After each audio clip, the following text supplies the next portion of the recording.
Mr. Ngwenya, I can't really have a word for that because he shows different sides of him all the time. He's somebody whom you can rely on. He's actually an asset to the school because he has done a lot for Eveline High School. And then actually he has helped our girls lift the flag of not Eveline, but the flag of Zimbabwe. But what I can say for sure is he's a person who forever and always is based on truth and honesty. Mr. Ngwenya is noble-minded and he upholds professional standards, and he's a father figure to the girls. Although he's firm with them, he maintains a professional distance. I didn't have much to do because for me it was just to look after girls, but he did all the work. I've always wanted to be an example because I believe from my experience at high school, we so much looked up to our teachers. So for that reason, I would say I've tried to live an example that a young person who was under my tutelage will reflect 10 years later, 20 years later and say, I'm who I am because of the integrity that was shown by my teacher, so and so. For instance, Mr. Ngwenya, through this initiative, he's empowered the girl child with economic strengthening because when they leave high school already, they are business women. There are so many learners from Eveline who are now in better places, better, environments because they were under his wing. So he's been there for a lot of ladies, business-wise especially, helping them to understand and dig deep so they find exactly what it is they can do. They had come up with a product using bambara nut to make cookies.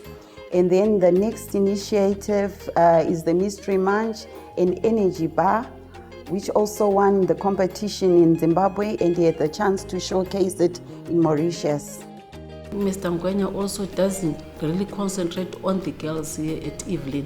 He also does an extra mile. He also works with the community. He has also helped some girls outside the community, especially maybe even helping them with school and also helping them also financially in terms of fees.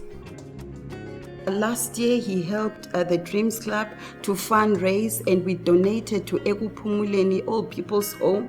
And he went an extra mile with the girls to help us also fundraise to raise sanitary pads for the girl children in the school.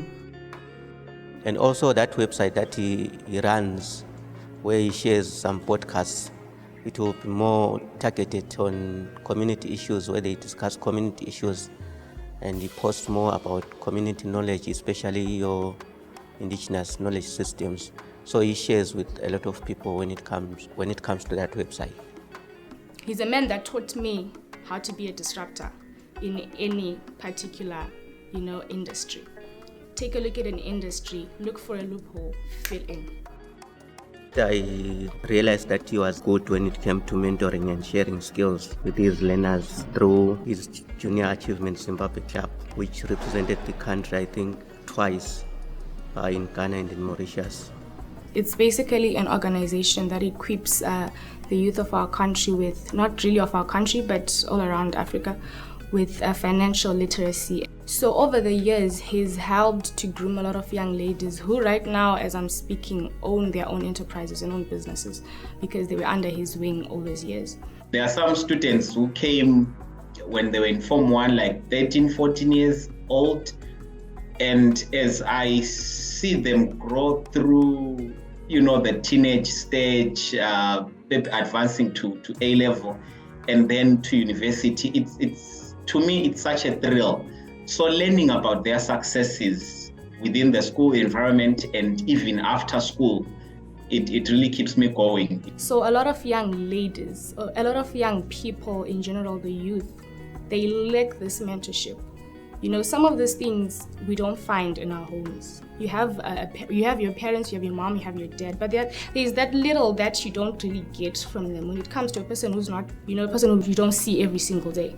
This is a person that will see you once, recognize something in you, and want to bring good out of that. It's one thing that will maybe make me so much be involved in everything that I do as an educator. So inspiring these young people to become successful adults has always been an inspiration to me. And for that reason, I would say professionally, I'm enjoying the dream that I had of being a social worker. So I'm doing this within the education context.